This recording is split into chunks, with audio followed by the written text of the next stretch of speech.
Bonjour à tous, c'est Jules de Luquin Consulting, bienvenue dans cette nouvelle vidéo. Vous le voyez, on est dans un cadre un petit peu différent d'habitude. D'habitude on est derrière mon bureau, ce que je trouve un petit peu monotone à la longue. Vous me direz ce que vous en pensez du coup dans les commentaires, si mon salon vous plaît un petit peu plus et plus attrayant pour vous lorsque vous visionnez la vidéo. Envoyer des emails pour générer du chiffre d'affaires, c'est le sujet de cette vidéo.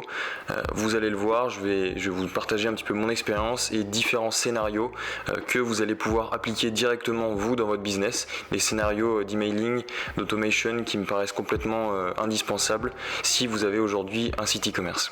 Comme d'habitude, je vous embête avant de commencer la vidéo, vous avez la possibilité de rejoindre l'infolettre, la newsletter du dimanche matin, ainsi que mon canal Telegram privé. Les liens se trouvent dans la bio de cette vidéo. Et également depuis peu, j'ai mis en ligne un site sur lequel je vends des formations et des appels stratégiques. Tous les liens se trouvent encore une fois dans la bio de cette vidéo. Au niveau du site, si certains veulent directement aller chercher ça sur leur ordinateur ou sur leur smartphone à côté, du coup c'est jules-luquin.com. Alors, première partie de cette vidéo, pourquoi est-ce que j'ai choisi l'emailing et quelle est un petit peu mon expérience avec ce levier de conversion là. Tout simplement, au début quand je me suis lancé, donc j'avais à ma disposition tout un tas de canaux, de leviers à ma disposition, les réseaux sociaux, la publicité, le référencement naturel et du coup l'emailing. Et je pense que ça pour le coup c'est une généralité pour tous ceux qui se lancent. Le plus dur au début c'est d'identifier le canal, le levier qui nous génère le plus de chiffre d'affaires et qui nous permet au moins de faire subsister, je dirais, l'activité, voire dans l'idéal de la développer. Et ça a été du coup le gros travail au début. Donc moi, une fois que cette première phase était passée, donc moi en l'occurrence j'ai trouvé un petit peu j'ai pris mes marques avec Facebook Ads qui me permettait de générer un revenu suffisant pour développer l'activité. Je me suis permis donc différents tests et notamment un test avec l'emailing qui a duré sur tout un mois. Alors je vous épargne un petit peu les détails ennuyeux de tous ces tests, mais globalement ce qui s'est passé, j'ai fait une semaine donc j'envoyais un seul email, la deuxième semaine j'en envoyais 2 et la troisième 3. Pourquoi est-ce que je suis pas allé plus loin dans mon test à essayer d'envoyer plus d'emails par semaine? Tout simplement parce que je voulais rester cohérent avec ce que j'étais en mesure de fournir comme travail. À l'époque j'avais déjà 3 sites et sur ces 3 sites du coup je comptais implémenter ce levier là qui est l'emailing. Je savais pertinemment que de rédiger 4 emails par semaine pour 3 sites différents c'était juste ingérable. Je gérais encore tout ça tout seul, je ne déléguais rien, donc c'était juste pas possible du tout. Et du coup dernière semaine de test pour ce mois là, j'ai repris un petit peu les résultats de tout ce que j'avais pu faire, donc un email, 2 emails, 3 emails, et je regardais un petit peu qu'est-ce qui fonctionnait le mieux, et au final je me suis rendu compte que, en tout cas pour ma thématique et mon site, c'était un seul email qui fonctionnait très bien. Ensuite la deuxième phase de test, donc sur le deuxième mois, c'était un petit peu d'établir le jour et l'heure où c'était le plus pertinent d'envoyer un email. En général, pour l'heure, il n'y a pas forcément besoin de faire 36 000 tests, non plus pour les jours. C'est soit le matin, soit le soir, et en général c'est soit en début, soit en fin de semaine, le week-end, au milieu de la semaine, etc. Mais en général vous n'allez pas forcément envoyer des emails le mardi ou le jeudi, qui sont à mon sens des jours un petit peu lambda si je puis dire. Au niveau des résultats que j'ai pu tirer de ces 2 mois de test, tout simplement déjà j'avais de gros efforts à faire au niveau de la rédaction et du copywriting de mes emails. Très honnêtement je pense que c'était assez chiant de lire mes emails. Le deuxième point négatif c'était vraiment que ça partait un petit peu dans tous les sens sur certains emails. Je me rendais pas compte en fait que de parler de tout dans un email c'était pas la chose la plus pertinente à faire. Il valait mieux rédiger un email pour une idée, pour un objectif de vente, de storytelling ou quoi que ce soit.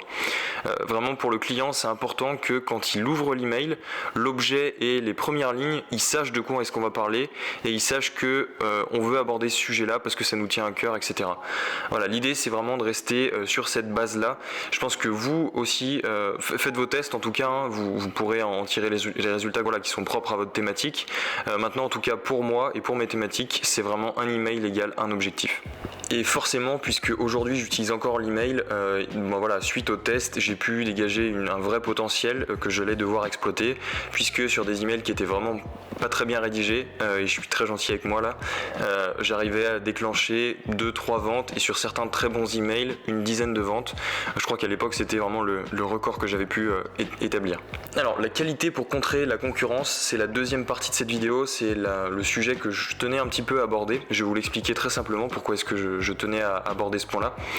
En France, à mon sens, c'est Antoine BM qui a déclenché un petit peu cette mode, en tout cas du côté vendeur de formation, marketeur, etc.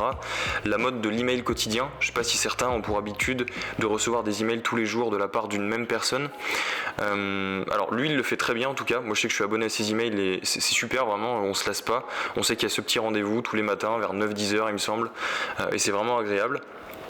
Maintenant, le problème et le penchant de ça, c'est forcément, lui ça fonctionne très bien, il fait beaucoup de ventes, forcément il y en a d'autres qui se sont emparés un petit peu de la méthode et qui l'ont utilisé dans leur business. Du coup on se retrouve en tout cas dans ce secteur là avec presque des dizaines de centaines de marketeurs qui envoient des emails tous les jours à leur base email. Forcément, vous vous en doutez, c'est pas les seuls à utiliser cette méthode-là. On a plein de marques, de startups, etc. qui aujourd'hui sont très au fait de tous ces procédés marketing qui fonctionnent très bien. Et du coup, on se retrouve avec vraiment tout un écosystème qui envoie un certain nombre de mails toutes les semaines, tous les mois, voire tous les jours.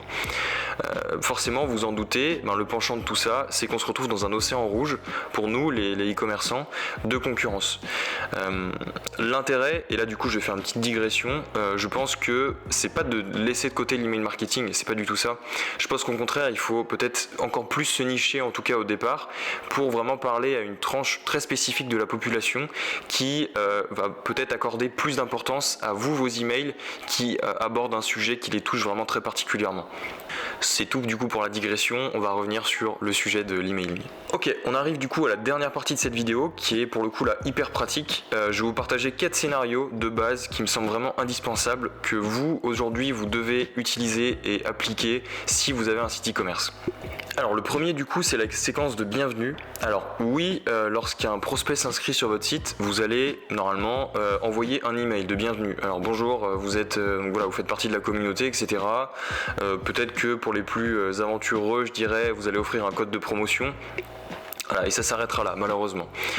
Pour les autres, ce que je vous encourage vraiment à faire, si vous voulez aller plus loin et capitaliser là-dessus, sur cette inscription-là, sur ce premier point de contact avec votre prospect, ça va être de créer un workflow, une automatisation sur peut-être un mois, voire 2, pendant lequel vous allez relancer le prospect. Alors ça, après, au niveau des fréquences d'envoi, c'est à vous de définir.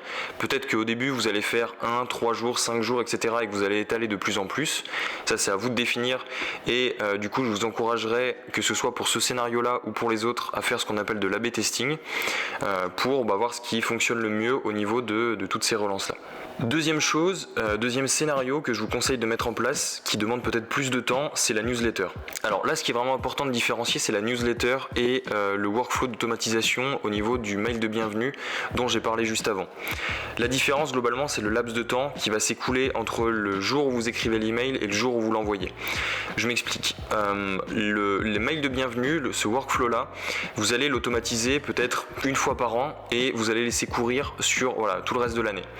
Alors que la newsletter, c'est des choses, je dirais, beaucoup plus d'actualité, c'est du contenu beaucoup plus chaud qui fait écho à des sujets d'actualité, à des nouveautés de votre marque, etc. qui sont amenés à venir tout au long de l'année. À titre d'exemple, moi, avec tous mes sites, je sais que j'ai ce workflow d'automatisation quand un prospect s'inscrit et j'ai une newsletter que je programme tous les jours au début du mois. Je prends une petite semaine pour planifier tous ces envois d'emails.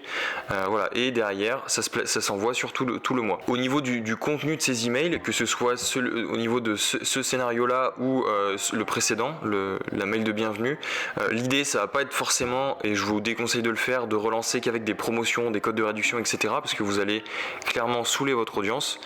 L'idée c'est plutôt de faire du storytelling, de renforcer votre image de marque, de partager vos réseaux sociaux peut-être pour faire grossir ces communautés-là. L'idée c'est vraiment de capitaliser, de rester dans la tête du client qui nous oublie pas et peut-être de temps en temps de lui vendre quelque chose. Troisième scénario dont j'ai envie de vous parler aujourd'hui, c'est le rappel de panier abandonné qui est clairement un incontournable. Alors au début, quand vous lancez votre business, vous pouvez peut-être vous permettre de vous en tenir au simple rappel de panier abandonné de Shopify qui consiste du coup en un email. Peut-être que certains ne vont même pas aller se casser la tête à personnaliser cet email. Bon, malheureusement c'est un tort de leur part, mais vous pouvez peut-être peut-être vous restreindre à ça. Par la suite, clairement, il va falloir créer une automatisation. Alors pour ma part, j'utilise Klaviyo et j'ai un rappel de panier abandonné qui court sur 3 emails. Au niveau des séquences, comment est-ce que vous allez échelonner ça? C'est à vous de le décider, de le définir. Moi, pour ma part, encore une fois, c'est à faire avec de l'A/B testing. J'ai fait après 1 heure, après 6 heures et après 24 heures, j'envoie des emails. Voilà, et dans le dernier email, par exemple, vous pouvez glisser un coupon réduction. Dernier scénario dont je vais vous parler aujourd'hui, c'est celui de l'email post-achat. Là, l'idée, c'est vraiment de capitaliser sur la conversion d'un client. Vous avez peut-être fait votre première vente, bravo. Maintenant, l'idée, c'est pas de laisser ce client se balader dans la nature et repartir vers d'autres marques. L'idée, c'est de le garder près de vous et de capitaliser, je vous le disais, sur ces coûts d'acquisition peut-être que vous avez pu dépenser. Il y a une petite phrase qui est assez connue dans le milieu du marketing qui est celle de voilà, un client en moyenne, il a besoin de vous voir 7 fois pour être converti. Donc si vous avez converti un client, le but, ça va pas être encore une fois de le laisser partir, mais bien de capitaliser là-dessus et de maximiser ce qu'on appelle la lifetime value de votre client, c'est-à-dire tout simplement sa valeur à vie. Pour terminer sur cette dernière partie, je vous conseille également de tester ce qu'on appelle le SMS marketing. J'en ai pas forcément parlé dans cette vidéo parce que ça mérite pas non plus de s'étendre là-dessus. Je pense que l'email marketing, c'est déjà un premier pilier, un premier levier qui est activé dans un premier temps. Et derrière, pourquoi pas essayer de diversifier ça avec des notifications push, etc. Et peut-être même du SMS marketing, des relances de panier abandonnés par SMS, etc. Pour ma part, pour le petit partage d'outils, j'utilise du coup SMS Bump. Ok, on arrive du coup au terme de la vidéo. Vous l'avez vu, c'est vraiment très court. Je voulais que ce soit le plus pratique possible pour vous et que vous puissiez potentiellement vous servir des infos que je vous donne dans cette vidéo pour les appliquer de votre côté. J'espère que le contenu vous a plu. Si c'est le cas, n'oubliez pas de vous abonner et de liker cette vidéo. Ça m'aide beaucoup à développer cette chaîne. Si vous voulez commencer à apprendre à vendre des e-books, à diversifier vos canaux avec Amazon KDP par exemple, à faire de l'email marketing, à capitaliser sur une thématique précise, j'essaye de vous apprendre tout ça dans mes différentes formations et à travers les différents appels stratégiques que je peux vous partager, vous donner. Et encore une fois, tout ça se trouve donc dans les liens de cette vidéo, notamment sur mon site internet jules-luquin.com. Et sur ce, du coup, je vous dis à très bientôt.